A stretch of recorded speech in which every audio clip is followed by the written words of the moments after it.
No coração da Colômbia, nas montanhas de Antioquia, nasceu um homem que se tornaria uma das figuras mais temidas e fascinantes da história moderna. Um criminoso que desafiou o governo, corrompeu o sistema e transformou o tráfico em um império multimilionário. Esse homem era Pablo Emílio Escobar Gaviria. Mas antes de começar, se inscreva no canal e deixe o seu like. Pablo Escobar nasceu em 1º de dezembro de 1949, na pequena cidade de Rio Negro, na região montanhosa de Antioquia, Colômbia. Pouco tempo depois, sua família se mudou para Envigado, um município vizinho de Medellín. Filho de Abel de Jesus Escobar, um agricultor, e Hermilda Gaviria, uma professora primária, Pablo cresceu em uma família de classe baixa, mas não miserável. Desde muito novo, ele demonstrava uma ambição fora do comum. Testemunhas da época dizem que Pablo era inteligente, carismático e extremamente persuasivo. Ele conseguia o que queria, nem que fosse pela força. Ainda adolescente, começou a se envolver em pequenos golpes e contrabando. Vendia cigarros importados e ingressos falsos de loteria nas ruas de Medellín. Aos 16 anos, começou a trabalhar com carros roubados, desmontando e revendendo as peças. Pouco tempo depois, passou a participar de sequestros e extorsões. Uma das primeiras histórias conhecidas sobre ele, diz que teria sequestrado um empresário local, exigindo 100 mil pesos de resgate, um crime que lhe rendeu uma quantia considerável e marcou o início de sua escalada no mundo do crime. No final dos anos 60, Medellín começava a mudar. A Colômbia vivia um período de instabilidade política e desigualdade social profunda. Grupos guerrilheiros e paramilitares disputavam território, e a corrupção corroía o Estado. Nesse cenário de caos, o contrabando florescia. Era o ambiente perfeito para alguém como Escobar, que sabia se mover entre o crime e o discurso popular. Por volta de 1970, Pablo começou a atuar no tráfico de maconha, exportando pequenas quantidades para os Estados Unidos. O lucro foi o suficiente para abrir os olhos dele para algo maior. Ele percebeu que a verdadeira fortuna estava em uma nova droga que começava a ganhar espaço no mercado norte-americano, a cocaína. Ele percebeu que o custo de produção era baixo, a demanda estava crescendo e os lucros eram praticamente ilimitados. Com o mesmo instinto frio e calculista que o acompanharia por toda a vida, começou a estabelecer contatos com produtores da Bolívia e do Peru. Em Medellín, o nome Pablo Escobar já começava a ser falado com respeito e temor. Ainda não era o patrão, mas já era visto como um homem que não tinha medo de nada, alguém disposto a desafiar as leis, o governo e qualquer um que se colocasse no caminho. Do crime local, ele passaria ao tráfico internacional. E dali em diante, o mundo conheceria o nome que se tornaria sinônimo de poder e terror. Nos primeiros anos da década de 1970, a Colômbia começava a se tornar o ponto central de uma nova e lucrativa indústria ilegal, o tráfico de cocaína. Escobar percebeu antes de todos o verdadeiro potencial da droga. Enquanto outros traficantes ainda viam o negócio como algo experimental, ele enxergou ali um império possível. Escobar dominou essa cadeia. Comprava barato, refinava na Colômbia e distribuía para o maior mercado consumidor do planeta. Com a ajuda de traficantes locais e parceiros estratégicos, ele começou a enviar carregamentos por rotas clandestinas, utilizando pequenos aviões e embarcações que cruzavam o Caribe. O lucro era gigantesco. Em poucos anos, Escobar acumulou uma fortuna que nem o próprio governo colombiano poderia explicar. E para manter esse poder, ele fez o que sabia fazer melhor: eliminar qualquer obstáculo. Foi nessa época que surgiu o Cartel de Medellín, uma organização estruturada como uma empresa, com setores contábeis e de segurança. Escobar estava no topo, controlando tudo. Ao seu redor, figuras como Gonzalo Rodrigues Gacha, conhecido como El Mexicano, e os irmãos Ochoa Vázquez formavam a cúpula do cartel. Eles estabeleceram laboratórios de refino nas selvas colombianas e criaram uma rede de distribuição que alcançava Miami, Nova York e Los Angeles. O negócio se expandiu numa velocidade absurda. Estima-se que, no auge, o cartel de Medellín enviava entre 15 e 20 toneladas de cocaína por dia para os Estados Unidos. O lucro era tão grande que Escobar chegou a figurar entre os homens mais ricos do mundo. Mas Pablo não se contentava em ser apenas um traficante. Ele queria status, respeito e poder político. Começou a construir uma imagem pública de benfeitor. Em Medellín, financiou a construção de bairros inteiros para famílias pobres, campos de futebol e igrejas. Chamava isso de justiça social, mas na prática era uma forma de garantir lealdade. Nas favelas, ele era visto como um herói. Chamavam-no de El Patrón, o chefe. Enquanto a população o idolatrava, o governo o temia. Escobar não escondia o que pensava. Dizia abertamente que queria ser presidente da Colômbia. E para isso, começou a se infiltrar na política.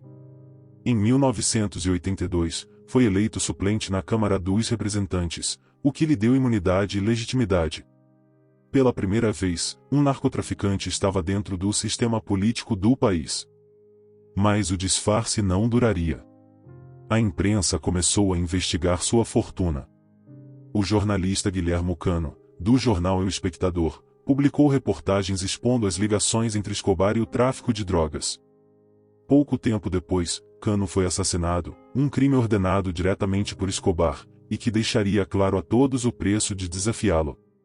A mensagem era simples e cruel: quem enfrentasse Pablo Escobar, morria. Era o jeito dele de governar. Subornava quem podia ser comprado, e eliminava quem não o aceitava. Entre o luxo e o terror, Escobar acreditava ser intocável. Controlava fronteiras, policiais, políticos e até juízes.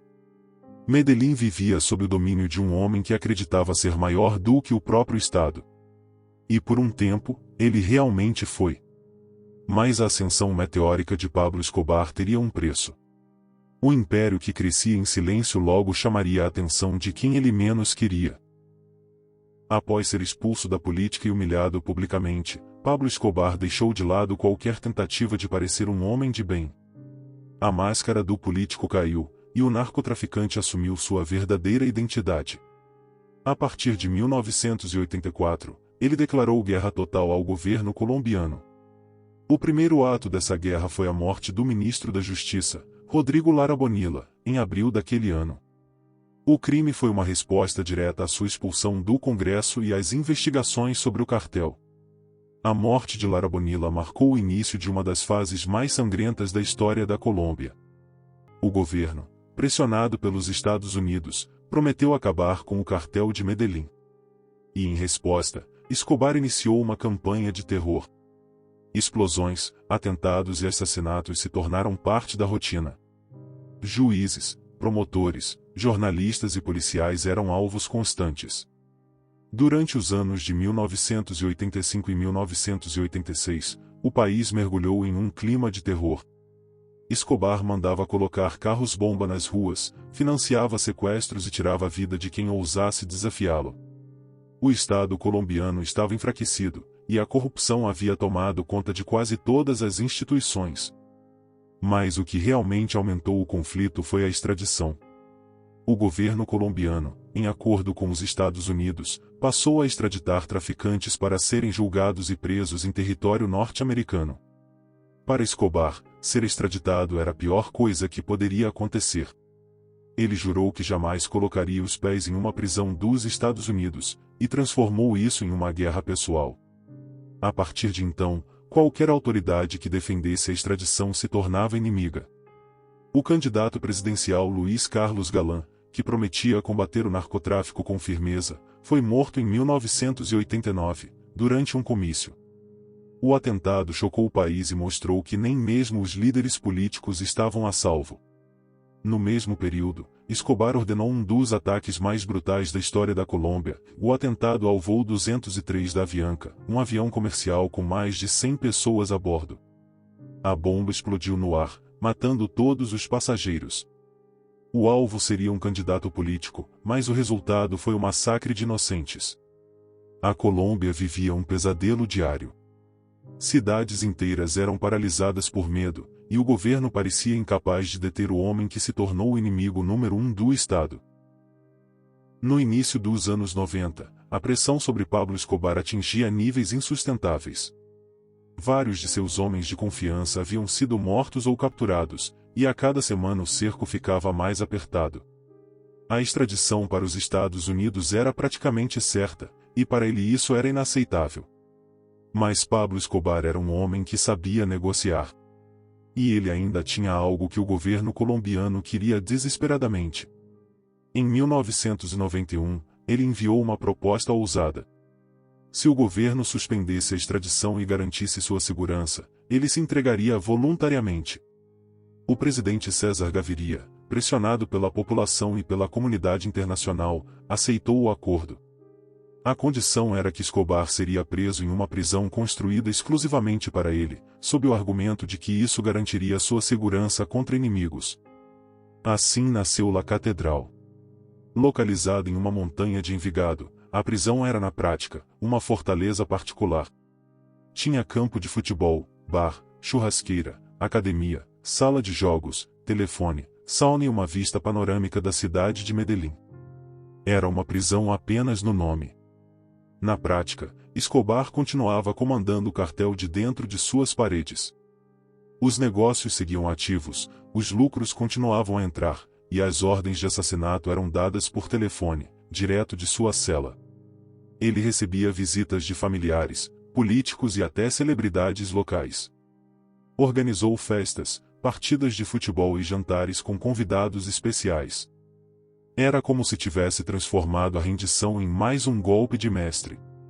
Mas essa farsa não duraria para sempre. Com o tempo, surgiram rumores de que Escobar estava torturando e assassinando pessoas dentro da própria prisão. O ponto de ruptura veio quando dois de seus antigos associados, Fernando Galeano e Gerardo Kiko Moncada, foram sequestrados e mortos dentro de La Catedral, sob as ordens do próprio Escobar. Quando o governo descobriu o que havia acontecido, a humilhação foi completa. Ficou claro que o país havia sido enganado, e que o homem mais procurado do mundo ainda controlava tudo. A decisão foi imediata: Escobar seria transferido para uma prisão militar de verdade. Mas o plano vazou. Antes que as autoridades chegassem, Escobar e seus homens escaparam pelas montanhas, em meio à neblina. A fuga, ocorrida em 22 de julho de 1992, foi o golpe final no governo colombiano. O traficante mais perigoso do mundo estava novamente livre. E dessa vez, ele não pretendia se render. A partir dali, começaria a última fase da vida de Pablo Escobar. A imagem de Escobar como um homem do povo desapareceu. O país inteiro agora via nele apenas um terrorista, e o governo estava decidido a acabar com sua influência de uma vez por todas. O presidente César Gaviria ordenou a criação de uma unidade especial chamada Bloco de Busca, um grupo de elite formado por policiais e militares, com o objetivo de capturar ou matar Pablo Escobar. A caçada contava também com o apoio da DEA, da CIA e das Forças Especiais Americanas, que forneceram tecnologia de rastreamento e inteligência. Mas Escobar ainda tinha aliados.